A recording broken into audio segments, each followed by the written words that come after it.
பவுன்ஸியான ஒரு double மிஃபி bright எப்படி பண்ணலாம் அப்படின்றத பார்க்கலாம். இதை பண்ணுறதுக்கு ஃபஸ்ட்டு நான் வந்து ஒரு ஃப்ரண்ட் வேரியேஷன் பண்ணிவிட்டேன். பேக்கில் இருக்க ஹேரை வந்து 2ஆக டிவைட் பண்ணிக்கோங்க. டிவைட் பண்ணிவிட்டு ஒன் ஆஃப் சைடு இருக்க ஹேர் வந்து யூஸ்வலாக மிஃபி பிரைட் எப்படி போடுவீங்களோ அதே மாதிரி ஒரு 2 போர்ஷன் ஆஃப் ஹேர் எடுத்துகிட்டு ரப்பர் பேண்ட் போட்டு ட்விஸ்ட் பண்ணி எடுத்துகிட்டு லைட்டாக புல் பண்ணி விட்டீங்க அப்படின்னா ஒரு அழகான மிஃபி பிரைட் உங்களுக்கு கிடைக்கும். இந்த ஹேர் டூ பார்க்கும்போது உங்களுக்கு மிஃபியாக தெரியும், பட் ஃபைனல் லுக் பார்க்கும்போது ரொம்ப அழகான ஒரு ஹேர் டூ வந்து உங்களுக்கு கிடைக்கும். இந்த மாதிரியான ஹேர் டூ வீடியோஸ்லாம் நீங்கள் பார்க்குறதுக்கு நம்மளுடைய பேஜை ஃபாலோ பண்ணிக்கோங்க. இந்த மாதிரி ஃபைனலாக ஒன்ஸ் நீங்கள் பண்ணதுக்கப்புறம் கையில் புல் பண்ணி விடும்போது ஈவனாக இருக்கணும், பார்க்குறதுக்கு மேலேருந்து கீழே வரையும் ஒரே ஃபேஸில் ஈவனாக இருக்கணும். ஸோ இதே ஸ்டெப்ஸை வந்து நீங்கள் அதர் சைடு ஃபாலோ பண்ணி ஃபுல்லாக பண்ணிக்கோங்க. இப்போ 2 இடத்துல நம்ம பண்ணியிருக்கோம் இல்லையா, இதை வந்து நான் லாக் பண்ணுறதுக்காக ஒரு ரப்பர் பேண்ட் போட்டு லாக் பண்ணிக்கிறேன். இதை நீங்கள் சென்டர்லேயுமே லாக் பண்ணிக்கணும். அதுக்காக வந்து நீங்கள் எதர் த்ரெட் ஆர் இல்லைனா நீங்கள் இன்விசிபிள் யூபின்ஸ் போட்டு நீங்கள் அதை லாக் பண்ணிக்கலாம்.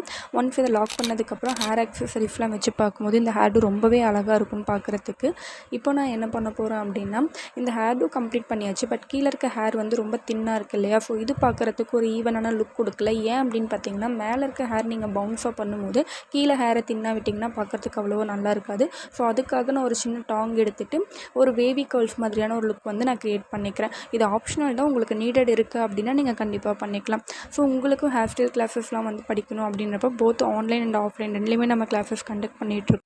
கிளாஸ் டீட்டெயில்ஸ் தெரிஞ்சுக்கணும் அப்படின்னா நீங்கள் கமெண்ட்டில் டீட்டெயில்ஸ்னு கமெண்ட் பண்ணுங்கள். ஆர் நீங்கள் இன்ஸ்டாகிராம் ஆர் வாட்ஸ்அப் இதில் டிஎம் பண்ணியுமே டீட்டெயில்ஸ் தெரிஞ்சுக்கலாம்.